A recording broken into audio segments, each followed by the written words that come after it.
Hills టీవీకి స్వాగతం.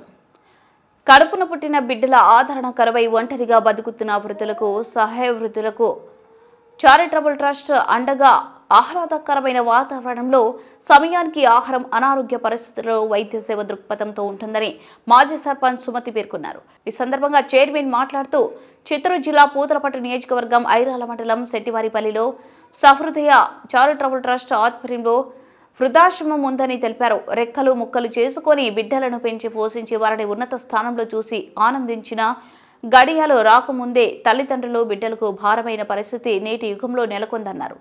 అల్లారు ముద్దుగా పెంచిన బిడ్డలు బతుకు తెరువు కోసం సప్త సముద్రాలు దాటి విలాసవంతమైన జీవితాలకు అలవాటు పడిన పరిస్థితుల్లో సొంత తల్లిదండ్రులు భారమై వారి ఆలన పాలన చూడకుండా నిర్లక్ష్యం ప్రదర్శిస్తున్న ఘటనలు చూసి మనసు చెల్లించిపోయి ఈ వృద్ధాశ్రమం స్థాపించినట్లు తెలిపారు.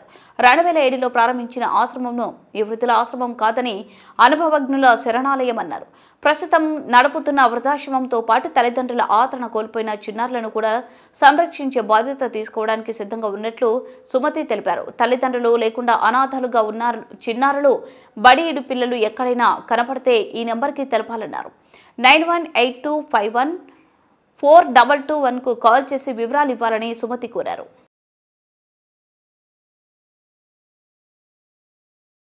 నేను ఓల్డేజ్ హోమ్ పెట్టుకొని ఉన్నాను. 2007 నుంచి పెట్టుకొని ఉన్నాను. అంటే 18 ఏళ్ళు పూర్తయింది. నాకు ఒక ఐడియా వచ్చింది. పెద్దలే కాకుండా అనాథ పిల్లలు అని కాదు, తల్లి తండ్రి లేని పిల్లల్లో, ఆదరించలేని పిల్లల్లో, స్కూల్కి పోయే పిల్లలు వాళ్ళు నేను ఒక 10 మందినో 20 మందినో వాళ్ళు ఎవరైనా సరే వస్తే వాళ్ళకి అకామిడేషన్ ఇచ్చి ఫుడ్ పెట్టి వాళ్ళ బాధ్యత నేను తీసుకుందామని ఎప్పటి నుంచో ఉంది కోరిక. కాకపోతే ఇప్పటికీ అమలు పరుస్తామని అనుకుంటాను. దైవం తోడు రావాల. పిల్లలు ఎవరైనా సరే, 2 కులాలు, ఆడ మొగ, ఎవరైనా సరే ఈ నెంబర్కి సంప్రదించాలి. దక్షిణ కాశీగా విరచిల్లుతున్న అగస్తేశ్వర స్వామి వారి బ్రహ్మోత్సవాల్లో భాగంగా నేడు రథోత్సవం నిర్వహించడంతో భక్తులతో కిక్కిరిసింది. ఆది దంపతుల కళ్యాణ ఘట్టం కనుల పండుగగా సాగడంతో ఉత్సవమూర్తులను రథంపై కొలువు తీర్చిన కొండపై ఊరేగించారు. కర్ణాటక, తమిళనాడు రాష్ట్రాల నుంచి భక్తులు విచ్చేసి స్వామివారిని దర్శించారు.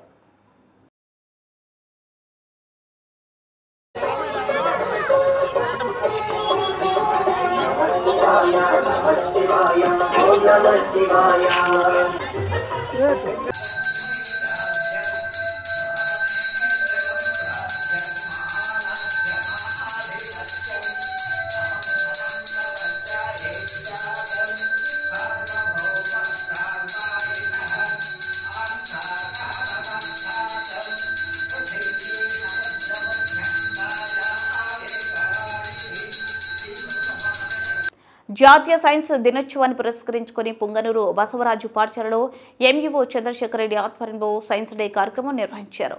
బాలబాలికల సైన్స్ ఆవిష్కరణలు, ప్రయోగాలను ప్రదర్శించారు. 9 క్లస్టర్ల పరిధిలో 139 పాఠశాలలో సైన్స్ మేళను నిర్వహించినట్లు ఎంఈఓ తెలిపారు. అనంతరం గెలుపొందిన వారికి బహుమతులు ప్రదానం చేశారు.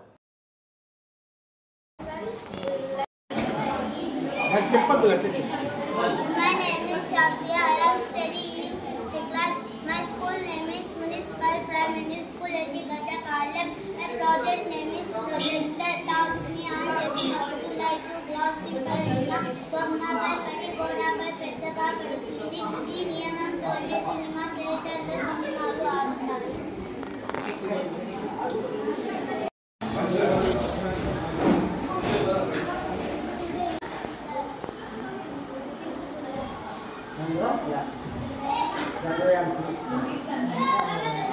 మరియు ఉపాధ్యాయులు వారి యొక్క నమూనాలతో ఇక్కడ హాజరై సైన్స్ మేళాను నిర్వహించుకోవడం జరుగుతూ ఉంది.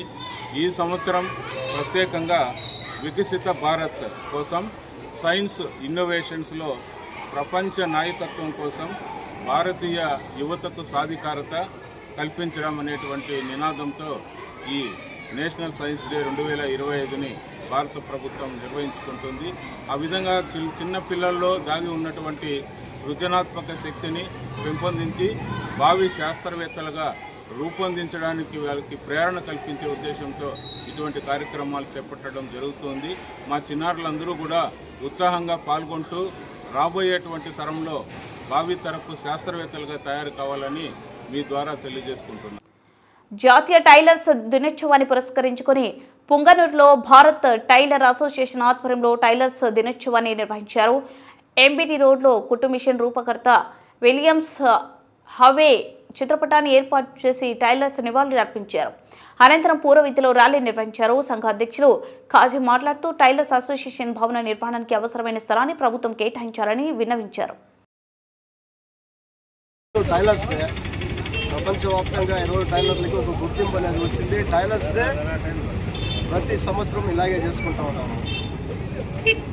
మా డిమాండ్ ఏమన్నా అంటే గవర్నమెంట్తో మాకు ఒక ఫంక్షన్ హాల్కి ఒక జాగా కావాలని చాలా ఏళ్ళుగా మేము కోరుతూ ఉన్నాము. ఈసారన్నా దయ ఉంచి ప్రభుత్వం మా పైన దయ చూపి ఏదో ఒక జాగా మాకు చూపిస్తే ఏదో మేము ఫంక్షన్ హాల్ కట్టుకొని ఈ మార్తో రోడ్ల పైన లేకుండా మాకంటూ ఏదో ఒక ఫంక్షన్ హాల్ ఒక భవనం అనేది ఉంటుంది. అక్కడ ఏ ప్రోగ్రామ్ మేము చేసుకున్నా మాకు ఇబ్బందిగా ఉండదు. ఇది రోడ్ల పైన చేసుకునేది మాకు కొంచెం చాలా ఇబ్బందిగా ఉంది. పుంగనూరు పురపాలక 22వ వార్డు బేస్త వీధిలో శ్రీ సుగుటూరు గంగమ్మ ఆలయంలో అమావాస్య పూజలు నిర్వహించారు. ఉదయాన్నే అమ్మవారికి విగ్రహానికి ఫల పంచామృతాలు సుగంధ ద్రవ్యాలతో అభిషేకించి ప్రత్యేకంగా అలంకరించారు. ఈ కార్యక్రమంలో మహిళలు భక్తి శ్రద్ధలతో ఆలయంలో దీపాలను వెలిగించి అమ్మవారికి సమర్పించి దర్శించుకున్నారు.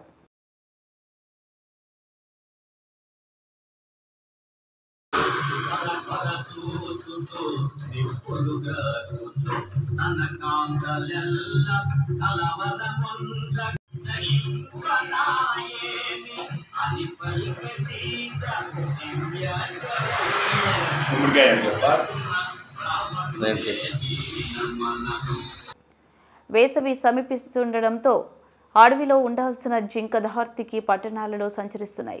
ఓ జింకను సునకాలు తరుముకు రావడంతో పుంగనూరు ప్రకాశం కాలనీలో నివసిస్తున్న రెడ్డమ్మ ఇంట్లోకి జింక పరుగులు తీసింది. అది గమనించిన రెడ్డమ్మ సుబ్రహ్మణ్యం కుమార్లు గాయపడిన జింకను కాపాడి అటవీశాఖ అధికారులకు సమాచారం ఇచ్చారు. సమాచారం అందుకున్న అటవీశాఖ అధికారులు జింకను స్వాధీనం చేసుకున్నారు.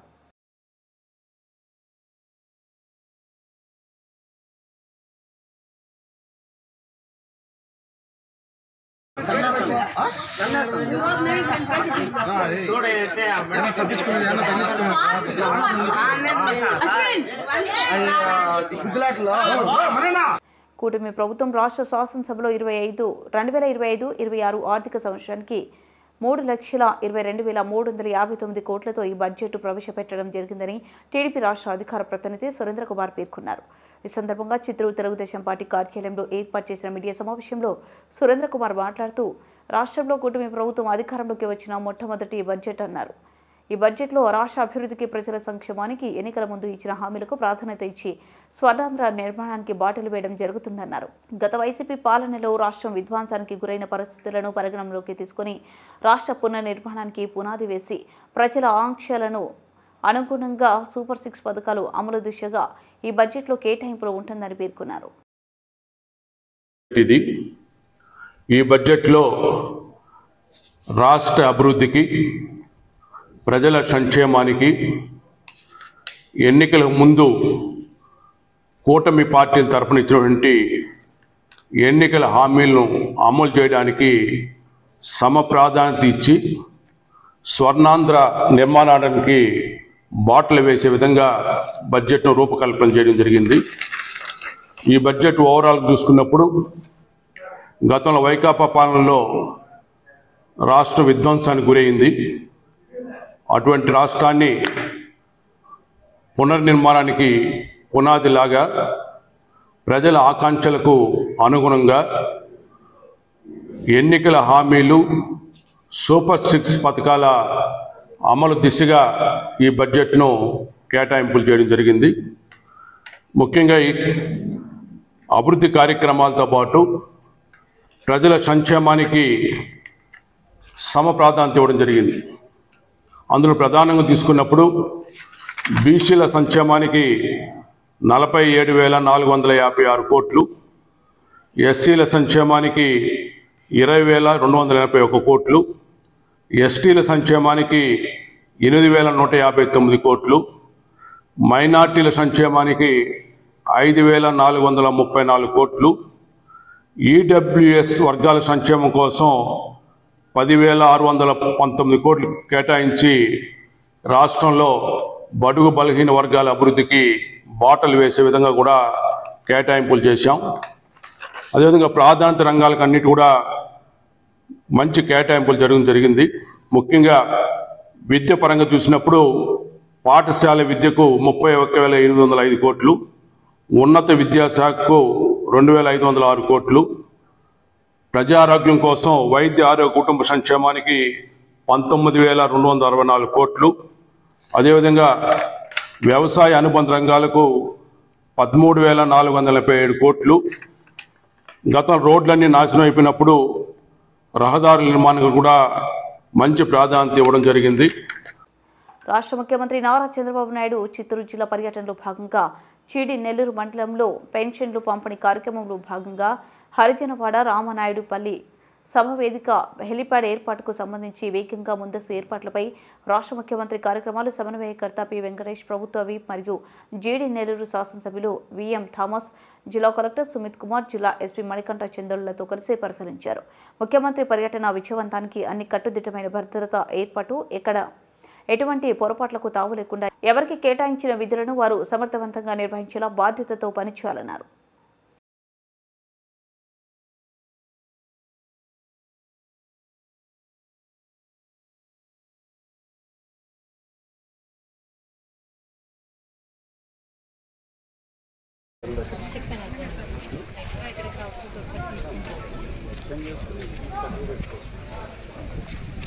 దాంట్లో